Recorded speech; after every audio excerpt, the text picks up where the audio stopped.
Oh, my fucking eye, dude. Oh. You all right? Fuck. What, you eat some lemon? Come on, pour myself out. Are we good? We're recording? We are recording. Oh, fuck. All right. Episode 24, Suplex Biddies. We're back. Woo! My fucking eyes beat red. Beat red like my face right now. Suplex Biddies, 2-4. Chris Jones, Diego Galvez, Andrew Hunter. We're here.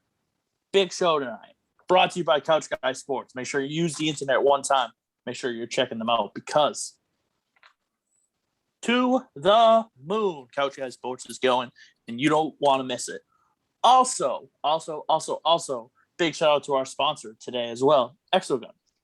Make sure you go to exogun.com. When you go to checkout, use the code CGS10. That's C as in Chris, G as in Galvez. S as in stocks, because we talk about stocks in this podcast. Just kidding. Stocks. But yeah, I don't know, dude. My door just randomly opened, and I was like, "What? Ghosts. The ghosts? Big time ghost in this house Huge right now." spook day. But no, we're back. So that's CGS10, exogun.com, 10% off. Comes with a carrying case. Trust me, it's massage at a moment's notice. You desperately want it in your life. Real quick, fellas, how we doing? Hey, I'm good. Doing how good? Are you? How are you? Oh, well, now the door's closed. So you're the fucking ghost, dude. It's ridiculous. All right, so we got a good show today. First off and foremost, we're going to talk All Out. All Out is a week from when we are recording, which is currently Sunday night, the 29th. All Out is Sunday, September 5th. Can confirm. Right, Math Jones? September 5th, yep, correct. Good job. Honeyman and I will be in attendance, so this is going to be good, especially because we bought these tickets before one big name came on the card, and the ticket prices have skyrocketed since. Yeah. If we happen to fall upon some hard times, we can sell those bad boys and listen, be pretty good.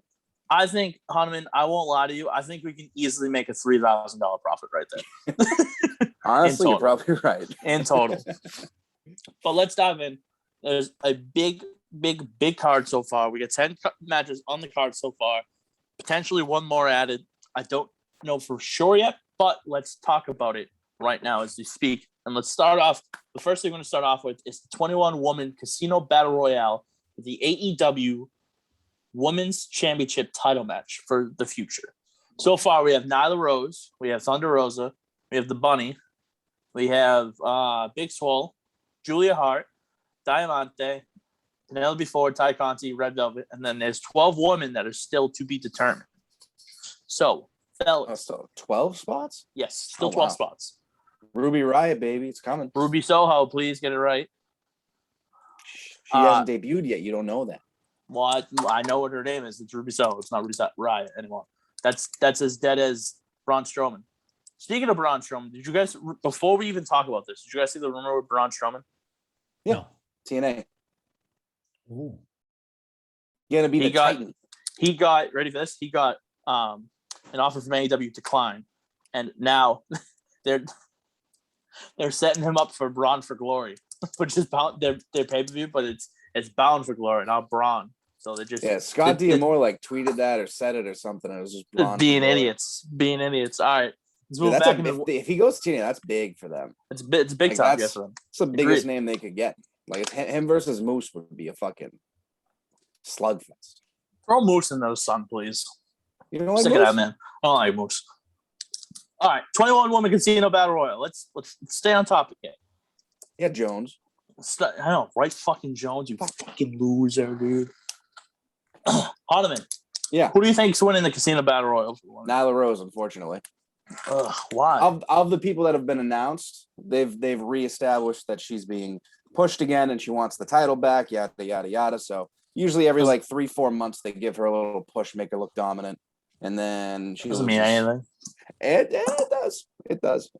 So of the people that's been announced, I'm gonna pick her, but I think it's gonna be one of the surprises. Could be Soho, you know. What other surprises could we see? Could be the I know they just rebranded as well, but Peyton Royce and or Cassie Lee and Iconic. I forget what their new thing is, but they also, What? I don't know if their no compete is up, but it very well could be, because I think it all is up on like the 31st. Like there's a whole mess of people that can show up right now. So it's very, very exciting. Cassie Lee definitely could be one of them. You know who I just wouldn't be surprised just because it's AEW. What if we finally saw Tessa Blanchard finally make her reemergence onto the scene? That would be huge for them. Also, I mean, just shout out to Awesome Kong, who retired last night at NWA Power, had her last match, and had a nice little heartfelt moment with Gail Kim, who's her most prominent opponent over the years, back from their TNA Impact days. So cheers to her. Thanks for all the entertainment and best of luck. But she won't be in the Battle Royal. So I would like to see, I'd like to see Blanchard would be great. I don't know. I feel like they're gonna have some Impact wrestlers on there as well. Yeah, oh yeah, definitely. Well, I mean, if they could even bring over some people from New Japan. The way that whole thing works. Like, I don't even know who you could see Maki Ito show back up because everybody loves her. All right, Mr. Galvis, what are we thinking? I'm thinking Thunder Rosa, unfortunately. I think that's the winner. Why unfortunately? I would love Thunder Rosa. He's very good. I don't know. I just feel like her getting another shot at a time where you could expect more people to get debuts and get going. I don't know, but it's AEW, so could be expected to be Thunder Rosa here. They really need to up the ante on their women's division. Like, agreed. And how they'll do it is as followed: if Ruby Soho comes out, I have a strong feeling that she will win it. But based off of the names that are on this, I'm actually going to go Ty Conte. Oh, she up and coming, and she's looked pretty good since MJ went down with an injury. So I think she's got some serious potential. I think her versus Britt would be a phenomenal match. Yeah, I believe she was feuding with or has a little feud going on with Allie or the Bunny. Is that her? Is it the Bunny now? Yep, the Bunny. And I think she lost. So that's always one of those things. Sometimes it's like a misdirect and they lose before the pay-per-view. So maybe she'll come out on top. But she's another one, an up and rising star. She's super young. She's got years ahead of her. She wants to do this. So I agree. That's another great name. So hopefully she at least gets some cool moments. I wouldn't even hate like a Penelope Ford. Yeah. Yeah. Like just a couple names. Mm-hmm. All right, let's move on. We got a plethora of single matches we have to talk about. So many. The first one we're going to talk about is Paul White, which is the Big Show, versus QT Marshall. Is that who that is? Yeah. I thought it was Captain Insano. Captain Insano. Real quick, let's make it short and sweet. There's no way they bring Paul White to wrestle just to put QT Marshall over. Paul White, big win. Yeah, no more BS, bro. No, it's not happening. Paul White? Paul White, yeah, has to be. And QT plays that role of like, as much as he doesn't do anything for me, I think he's very good in his role of like the cocky, hypocritical heel. And he always has the facial expressions that just like, he plays the role well, but he's going to get his butt whooped. And the factory is probably all going to get their butt whooped as well. So you'll see a little bit of, what the heck is the big hairy man? Aaron Solo or Yeah. Camarado? He'll probably get in there and square up with him and try to like scoop slam. It's not going to work, but whatever. Definitely Paul White. We don't need to talk about that one that much. I'm sorry. Well, I need to know what Diego thinks. Yeah. That's what I was waiting. I'm going with Paul White as well. I don't think you bring him in to get beaten up by QT Marshall. That's just not what you do. No. I agree with that 100%. All right, let's move on. Next one on the card, looking from what I see, we got Pac versus Andrade El Idolo. With Can we Chavo talk Guerrero about Jr. Andrade a little bit? Yeah. I feel like he's been bad. He's shit. Yeah. He was shit at WWE. He's just like, even like a lot of people were criticizing him for his match with Omega at AAA a couple of weeks back when Ric Flair showed up and everything like that. They're saying like he doesn't seem to like care. He doesn't seem to necessarily want to put on good matches. And it's like, I feel like his whole thing's been underwhelming. Like I'm huge. I love seeing Chavo Guerrero back on screen. Big Guerrero's back. But he just, I don't know. I feel like he's got to figure something out because he's not moving the needle at all. Compared to all the other, former WWE guys that have come in, he's made the least amount of impact, I feel like.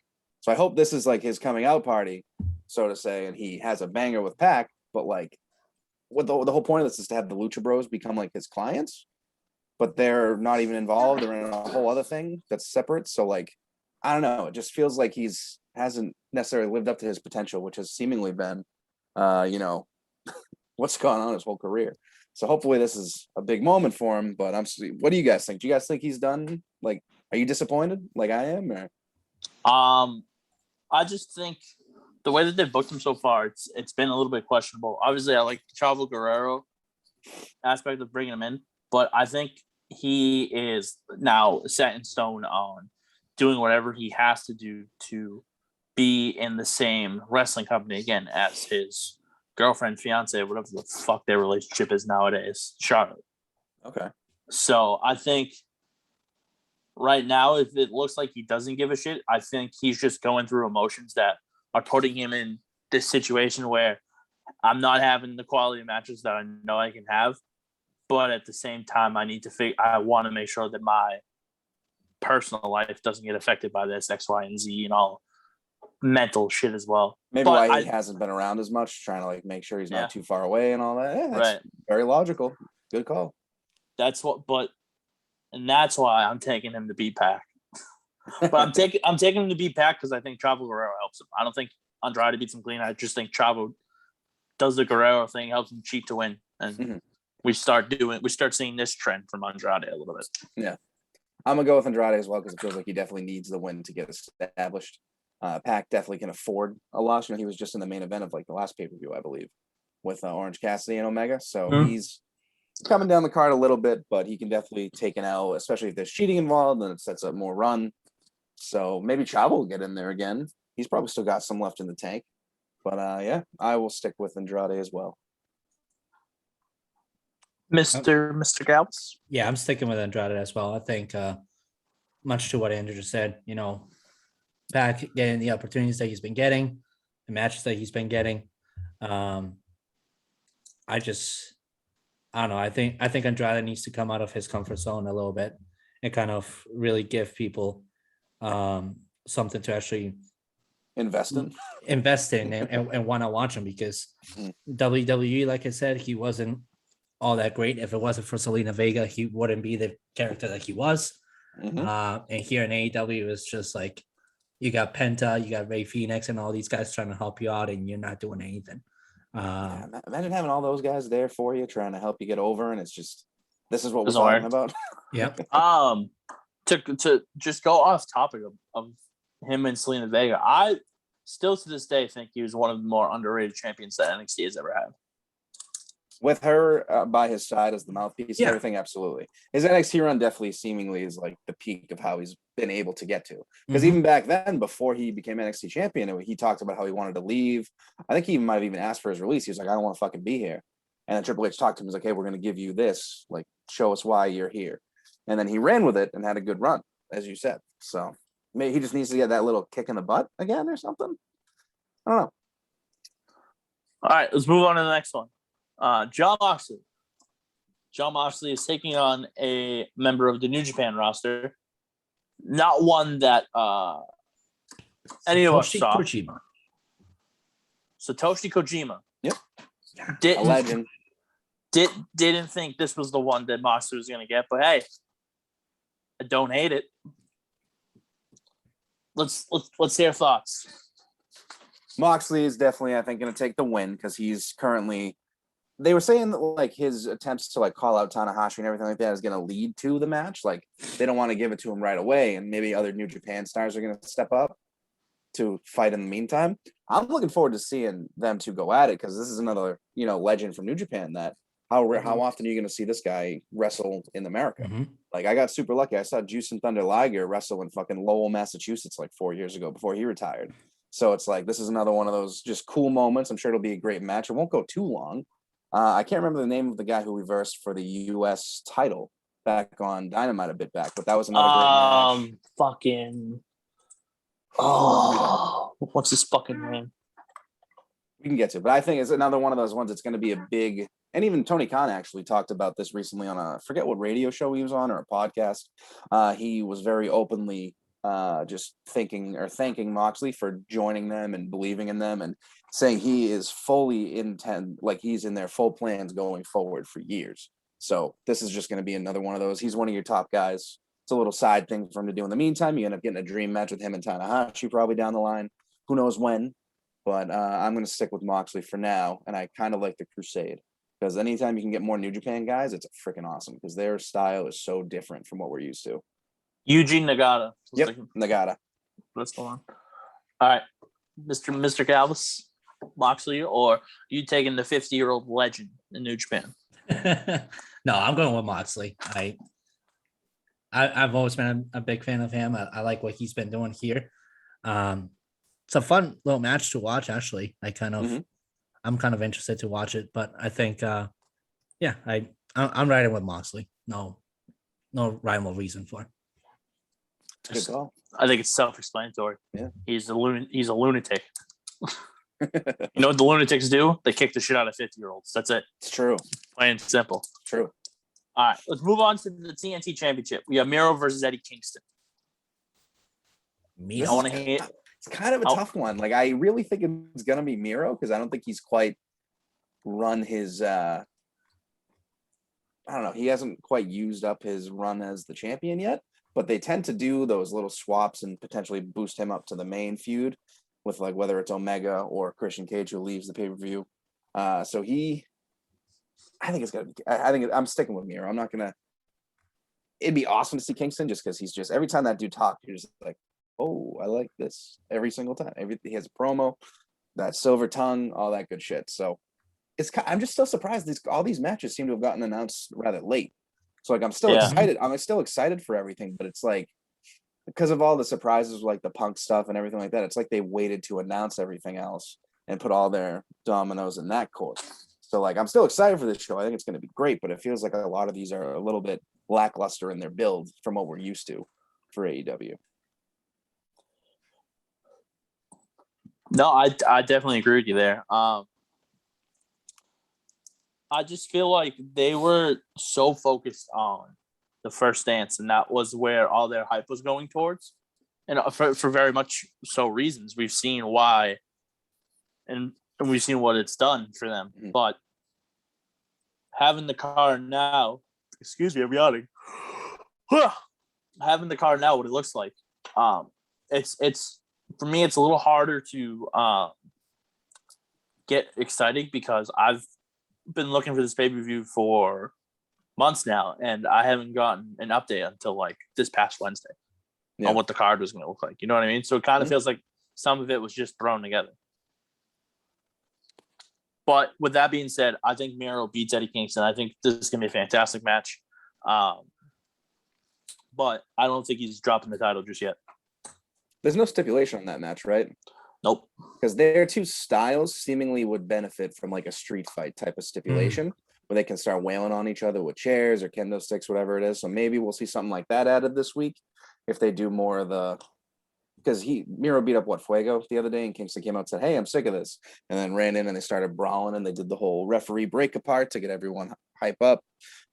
So I don't know. I hope they add something because I feel like if they just have a regular singles match, it could be a little underwhelming. Diego? I'm going with Miro. I think basically much of what you guys have said. Not much for me to add on there. Sorry. I'm gonna let you go first next time. I keep talking too much. Nah, you good. Oh, what else is new? Classic. I talk too much on. What? All right. Podcast. Let's move into the bigger names of the card. Let's talk steel cage match for the AEW World Tag Team Championship. You have the Young Bucks, the champions, versus the Lucha Brothers, Penta, El Zero Miedo, and Rey Phoenix. Diego. You know where I'm going with this. I'm picking Penta. Lucha. Gotcha. Yeah, I mean, it has nothing to do with Diego's heritage. It's 100% that just because Penta is one of his favorite wrestlers. They're just so fucking good. And every time that I pick them, they just do good. So did you see their fucking match with Jurassic Express on Rampage? Yeah, Like it was how fantastic. the fuck was that on free TV? I don't know. Like we're fucking spoiled half the time. I don't know. Every time they go out there, it's fucking incredible. What do you think, Jones? I'll go last on this one. Well, let me be honest with you. This title reign for the Bucks has been a little bit long. I think we're about to see it come to a close finally. And I think they're gonna get their month off that they desperately need to recover. Hopefully, whatever Jackson has, the ACL injury, can finally go get it fixed. I believe it's Matt. So Matt can go get that fixed properly and let the Lucha Bros run the tag division for a little bit. So I'm saying Lucha Bros. And I'm going to go even bolder. And their first title defense should be against Pride and Powerful. That's another match that's going to be awesome on Wednesday. FTR versus them. After Cash Wheeler fucking almost lost mobility in his hand. Yep. They're back. I'm gonna go with the Bucks just because I don't think they're gonna drop it just yet. I think there's gonna be a big moment with the Dark Order and Hangman at the next pay-per-view, if that's how they're still gonna go about everything. So I would love to see the Lucha Bros win, and if they did, I wouldn't be surprised because, as you said, this reign's been going on for a while. Maybe this could be the slow decline for the Elite where they first lose the titles. Maybe they go away because they get hurt for a little bit. I mean, a steel cage match is a good reason to write somebody off. Maybe he gets his ass kicked, you know? So I'm going to stick with the Bucks for now because I still think you're going to get the Dark Order winning the titles leading into Hangman winning the world title, and you'll get a nice, big, heartfelt moment. Well, can I let you in on a little secret on why I don't think it's going to happen? Sure. So Kenny Omega, Christian Cage, we'll get into that in a little bit. But what the fuck is it? Hangman's getting advertised for his hometown in November. Yep. That's the big time. That's when I think he comes back. Okay. There's going to be a big feud with Kenny Omega, and it's not going to involve Hangman Page when he comes back. I'll dive into it a little bit more when we get into this. Nope. No. All right. Let's go to the women's title match. Dr. Britt Baker, DMD, versus Chris Statlander. You forgot. No, I didn't. You interrupted me. There's a difference. There's a difference between interrupting and forgetting. Forgetting, I did not do that. Interrupting is what you did. Say it. Dr. Britt Baker, DMD versus Chris Statlander for the AEW Women's Championship. Good job. Oh, fuck you, Diego. Go first. Man, you two are fucking nuts. Can't put the two people in the same room. Doesn't work. I mean, I think I actually like what Britt Baker's been doing with the women's division here at AEW. So I'm going with her. I like how she's elevating the game there. She's done a really good job ever since she's taken over that role. Don't get me wrong, though. I expect it to be a nice and physical match because Chris Statlander. Thank you. Yeah. She's shown to, be able to trade blows left and right and be as physical as possible. And I think it would be a good match for Britt Baker to get under her belt and win as well. This is also a big one for Chris Statlander as well, because this is her first women's championship match, I believe, in AEW. I could be wrong. She might have had one before. She tore her ACL. I believe she got hurt before she got the chance to. Okay. But she's definitely, since she's come back, she's been on a tear. Oh, yeah. And I think that Chris Statlander is going to get some recognition here, but I think Baker ends up retaining. Mm-hmm. All right. The next one. I'm gonna do something different here. I'm gonna kick back. I'm gonna put my feet up. Because this fall out of the chair. Do the bit. This is I told you so. Chris Jericho versus MJF. And if Chris Jericho loses, he will retire from in-ring competition in AEW. Hunterman. Diego. Yes. I've been saying this for months. Hey, I agreed with you the second you said it, man. I've been saying this for months.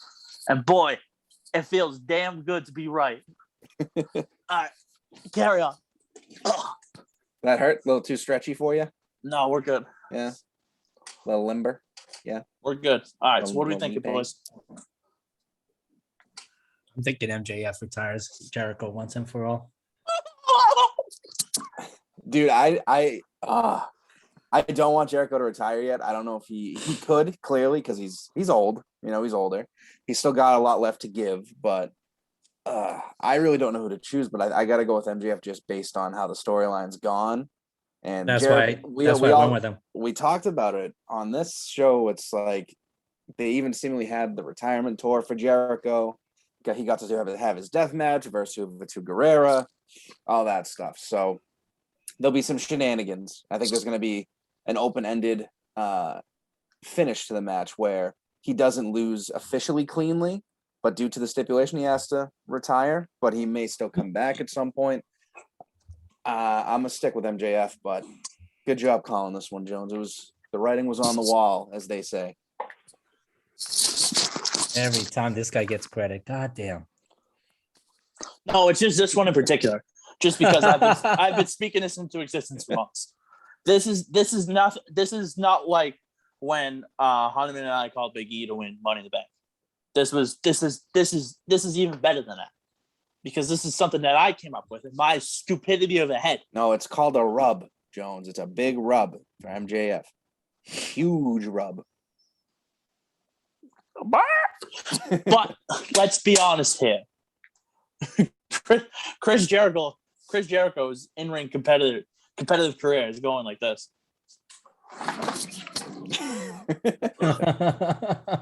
Down the tube. Is it sinking? Oh, okay, down the tubes. Okay. MJF. Let's move in. Imagine the promos when he just gets to talk about how he retired Chris Jericho every week when Jericho's sitting there on commentary, flipping him off, saying, "Fuck you, MJF." You know what that's going to be like? It's going to be a better version of when Baron Corbin did the promos saying he retired Kurt Angle. Happy Corbin. I'm all in on Happy Corbin, by the way. We'll get into that. We're talking about All Elite. Speaking of the potential co-main event of AEW All Out, Darby Allin with Sting is taking on the one, the only, no longer the voice of the voiceless. That's retired. Best in the world. Maybe. C. And where you going? Punk. Okay. Darby Allin, we need the CM background. Punk. Let's go. Who you got? I'm picking Darby because fuck a return. Oh my! I'm saying it because I clearly do think Punk is gonna win. But if there was one of those things, it's his first match in 7 years. Darby's been going out there every week. He could maybe reclaim and call himself the best in the world. It'd be tough to have him lose in his hometown. This isn't a Vince McMahon thing where you just can't go over in your hometown, because that used to be a thing forever. But if Darby won, I feel like there'd be a bit of a shock, and then maybe Punk could ease off from this fucking happy-go-lucky, look at me, I'm happy to be here, Punk, and maybe get a little bit of that edge back into the heel version where he's just kind of more angry about things. I still think it's going to be CM Punk, but I'm going to say Darby for the off fucking chance I'm right, and then I can say, haha, I fucking told you so. Okay. Diego, would you like to go? Would you like me to go? How do you want to do this? I'm going. Okay. Whoa. I'm going. Yeah. I'm going for the best in the world, man. CM Punk. Mm-hmm. It'll be fun to watch him get a win here. I know it's a return. He's probably got some ring rust and everything else in between, so it's probably not likely to happen. But honestly, I really wouldn't mind him to upset Darby Allin here and kind of carry that momentum from there and finally have some character to work from there. Because right now, you know, he's just in the roster right now. He's just doing his thing, but he doesn't have something to work off of. And I think winning here would give him something there to then see what he can bring to AEW. Is there some room in here to sprinkle in a heel turn for Darby and the Stinger. Yeah. Maybe Sting does a little foot tap on Punk when he's doing a little rope run or something like that, and gets a nice little not so clean win over the Punk man. Wouldn't mind that. I'm gonna go in a different direction here, and I think this is going to be the finish. And just because, ever since they announced it, I could just see it. I could just envision it. Darby Allin's biggest one of his career is against who? Cody Rhodes. I'll say he's had a lot of big ones. Cody Rhodes. He's beaten Cody Rhodes. Arguably his biggest win. Okay. For the title. Yep. Him beating CM Punk clean would be the most wrestling thing I've ever seen. Logically, it would make sense. So for me, I'm going Darby. I think they're gonna push Darby to the fucking moon here, and this is exactly what I think is gonna happen. Darby's gonna beat CM Punk clean. Darby's gonna get the next title shot at Kenny. By the way, I just spoiled the main event for you. Kenny Omega's beating Christian Cage. Don't let anybody else fucking tell you otherwise. I would riot in person. I'm going to tell you right now. I'm going to tell you right now. There's no fucking way in hell that Christian Cage is beating Kenny Omega for the AEW title. He's the jump Impact off champion. The balcony. That's it. If this That's happens. it. That's it. So I'm telling you this, and this is exactly what's going to happen. Darby and Kenny are going to face 1v1.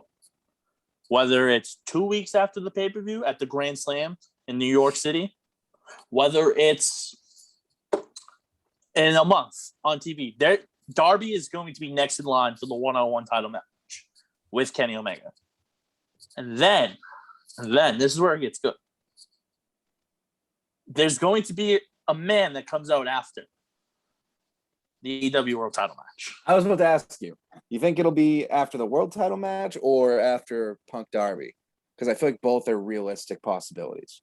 Because whoever wins the Punk Darby match can be like, hey, look at me, I'm the best in the world now. And then, fucking Flight of the Valkyries. Final countdown. I think it's going to come up after Kenny Omega. I think it's going to be a fantastic way to close the show. Bold prediction, if it comes up before that, it's going to be because he's going to challenge Miro for the TNT title. That is my bold take on Bryan Danielson right there. But what's going to happen, in my honest opinion, is that Bryan Danielson is going to come out after the AEW World title match, which Kenny Omega wins, because we're talking about that now. It's the main event, Omega versus Christian Cage. Yeah, I'm giving my spiel real quick. Bryan Danielson will come, and then him and Kenny have the face-to-face.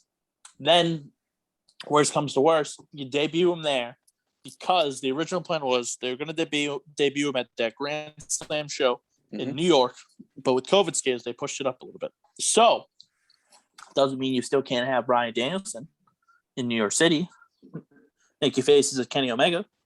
Because again, people forget Christian Cage, when he first came in, what was the first person he interrupted? It's Kenny Omega. It's a full circle, my friend. So what's going to happen is this. Either way, Bryan Danielson is going to be a champion in this company within the next two months. Bryan Danielson is going to be the one that beats Kenny Omega, I think. Really? And then, you know what we're going to get? In his hometown, book it. Bryan Danielson, Adam Page, AEW title. That's going to be on free television. When is that? In November. Oh, that's the one he's advertised for? Mm-hmm. His hometown, it's on a Dynamite in November. Oh, shit. Okay. That's going to be the match. I'm calling it now. All right. I respectfully disagree, because I'm holding out hope that Hangman's still the one to do it. So you know me, I'm not going to give up on that till it doesn't happen anymore. But I think I'm very excited that they've seemingly pushed this up, and we've heard there's been potentially some more surprises to come. So you could have Adam Cole show up again. That's another name. And Danielson. Cole, I hope they wait and don't do both, because that'd be a lot. But I think Cole spends another year in WWE. Really? I do. Everything I've read this past week is that he's gone. Like, they took all his merchandise down, they put it on sale. He hasn't signed a new deal. Nothing. Yeah, it's been on clearance for a while now too. Yeah. All right. Just my thought. All right. So, Omega, Diego, do you have a different opinion? Do you think that Christian Cage is going to win? No. Okay. Nope. Yeah, it's got to be Omega. It's got to be Kenny Omega. But no, I have now put into my head different situations on how AEW can go with CM Punk, Bryan Danielson, with potentially fucking Bray Wyatt when he becomes available after October 30th. Oh, I can't wait for that. So excited for that, man. The one thing I'm going to need from AEW with that, Diego, you got to focus. There it is. There's that handsome bastard. The one thing, the first thing I'm going to need in AEW, right, is I'm going to need whatever Bray Wyatt's name is. I'm going to need him versus Matt Hardy in the creative 1v1. That's it. First thing right off the bat. After that, give me whatever. I'm in.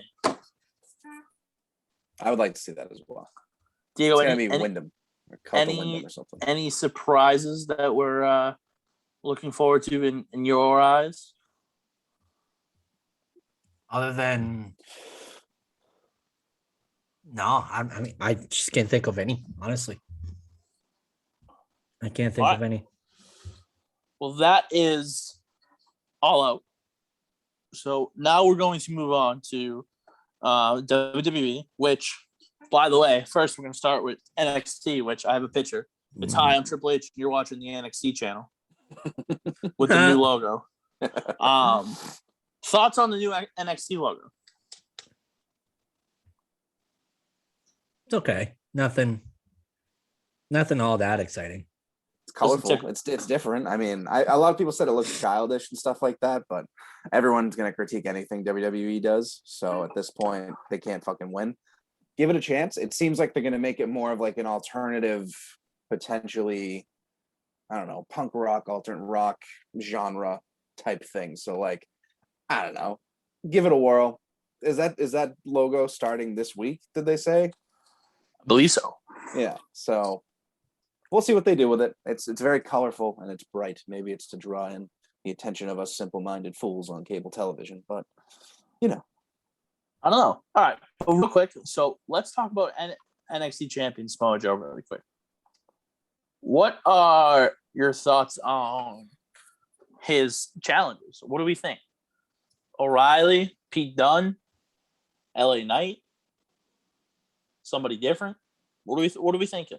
LA Knight for the first one, I think. At least I hope so. Because you imagine Joe's not going to be losing the title yet. He'd be the perfect guy to come in and put him over. And the verbal interactions would be great because LA Knight's fire on the mic, as we know. So is Joe. I'm going to stick with him while we get a little more of like maybe O'Reilly Dunne feuding over who gets the next, chance, the number one contender match. But we'll see. It's a little backward because LA Knight's the only one that like lost on the pay-per-view, Yep. But so maybe they do like a triple threat and he like steals the win or whatever. Yeah, exactly. I'll stick with that. I don't hate that. What about Diego? I was thinking LA Knight as well. Wouldn't mind him to be the first one to be confronting him. Mm-hmm. But the more that I think about it,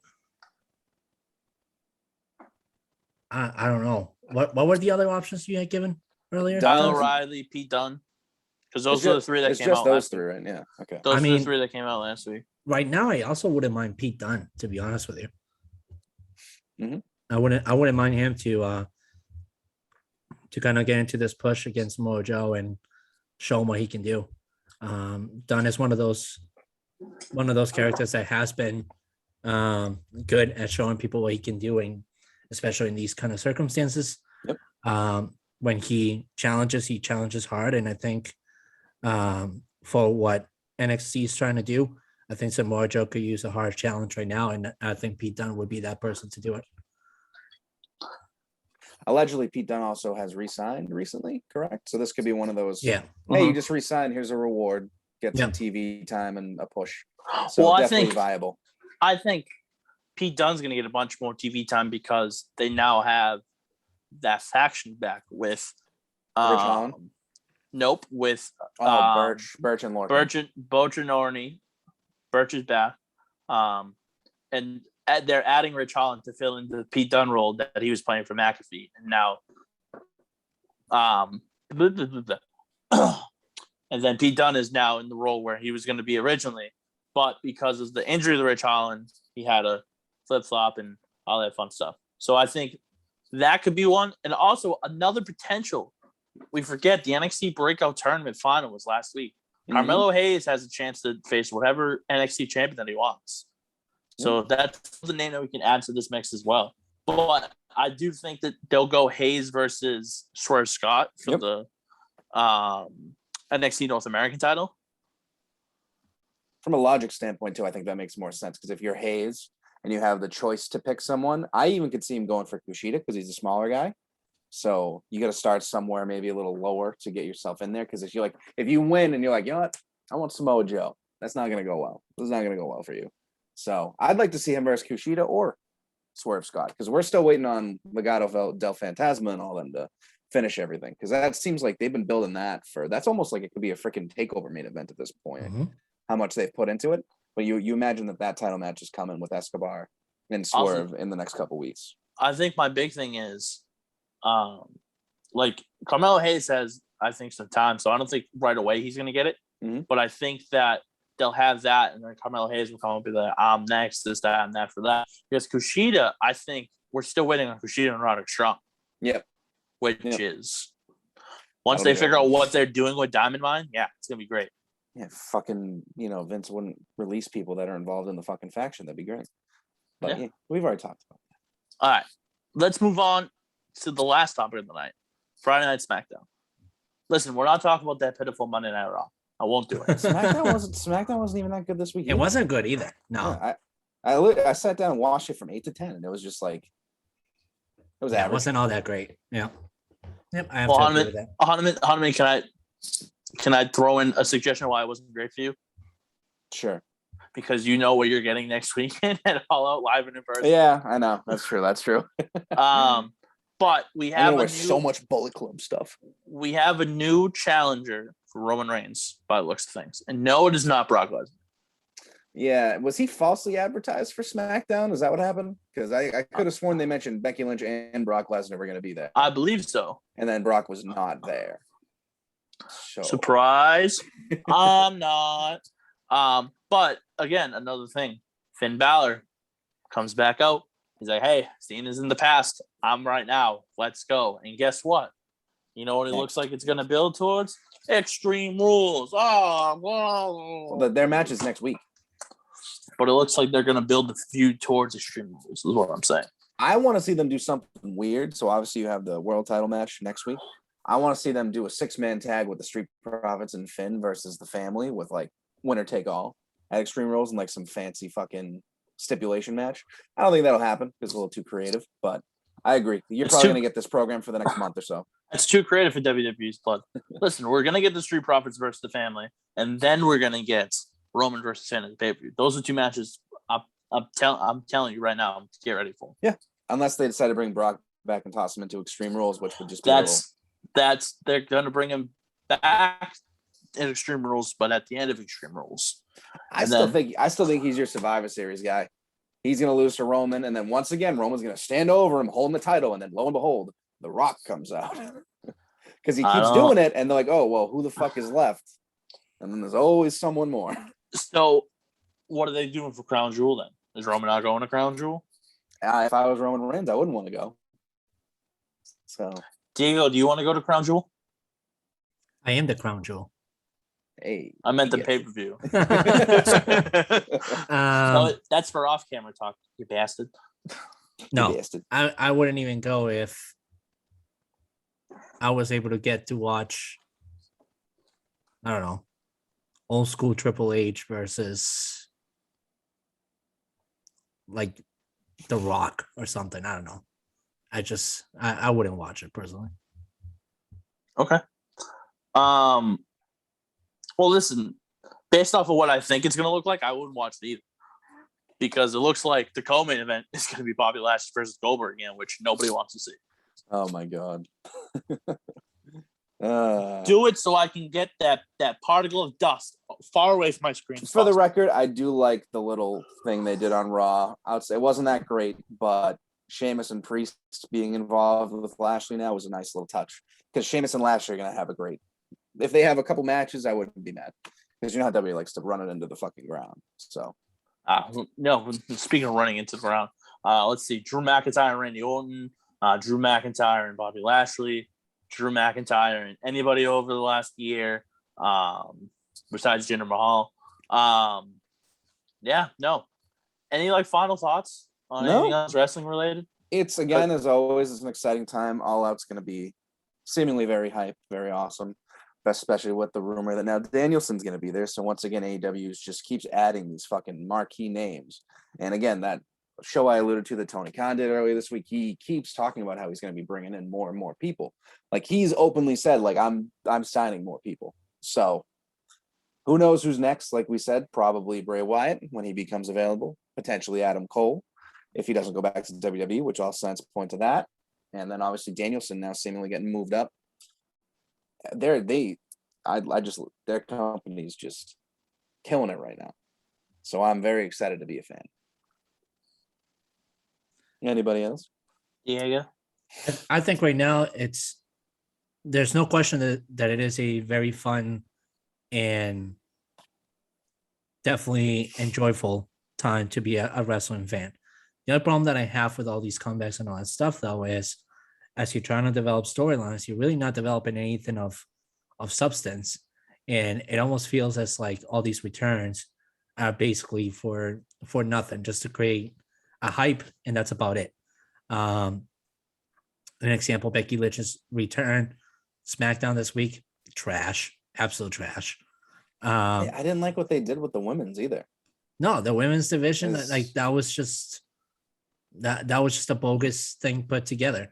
You got Selena Vega coming out to challenge for the title. She knows she doesn't deserve it. Won a match in like almost a year. Carmella challenging for the title. Okay, maybe because you were the replacement for Sasha Banks, but still, you don't even deserve it. Can we just ask where the fuck Toni Storm went? You know, she popped up on SmackDown, had a debut match, and hasn't been seen since. Like that'd be a great person to toss in somewhere. Every now and then, yeah. I think all these comebacks and all that stuff, it's definitely worth it. Definitely gets the crowd going and whatnot. Now it's just a matter of realizing that your storyline writers are not doing their job correctly, and that some shakeups need to be done along the way, because at this point you're wasting time, you're wasting money, you're wasting airspace to really bring really nothing of substance to the ground. But other than that, I agree with what Honeyman just said. I think All Out's gonna be fun to attend, especially with all these things coming up for Tony Khan and the organization. That's great and all. Just my only fear is that it's gonna be much like WWE. All these great comebacks and all that stuff, nowhere to go with them. So big their roster, I think, might even be bigger than WWE's at this point. Like. Easily. Bigger than Raw and SmackDown. I mean, they have. I mean, all their YouTube shows definitely help because people are still getting on, getting views and everything. But they got 3 hours of TV a week. They got 2 to 3 hours of YouTube content a week. So keep pumping out singles matches, tag team matches, and I don't know. They seemingly have a working formula. So hopefully they can stick to it with all these new additions and not put a bunch of people on the back burner. So we will see. I also think one big thing that could be a big help to them is all these signings that they're bringing in for the majority, they're all men. They need women on this roster badly. Yeah, they do. The ones that they put on great shows, like, don't get me wrong. Yeah, but they just need more time. Mm-hmm. And they need someone to get behind them. That's what Rampage is supposed to be. It's supposed to be the show where people who aren't getting onto Dynamite get time. And right now, what they're doing with Rampage, and they've done for the first 3 episodes of it, is the Britt Baker one versus Red Velvet, give Red Velvet some time. The CM Punk debut, And then you had the tag team title, the tag team match for the winner goes to the tag team title match. That's the pay-per-view. So you're building up stuff, especially some teams and people that we haven't seen, but you need to do it better and consistently. That's the big thing. If you do it like that, the product is going to speak for itself. Plain and simple. Yep. But with that being said, we are the biddies that like to suplex. Hahnemann, Diego, Jones, signing off. Shout out to Couch Guy Sports. Thank you again. Make sure you use the internet one time. Shout out to our friends at Exogun. Make sure exogun.com. When you type it in, go to checkout. CGS10. That's Chris Galvis Sports. Couch 10. Guy Sports, same thing. 10. Yeah, there you go. You got it. 10% off at checkout. Again, from the boys, we're signing off, and God forbid, we'll see you soon for episode 25. Let's live stream from the pay-per-view. Yeah. We can't. Dato's not there. I know. What a dickhead.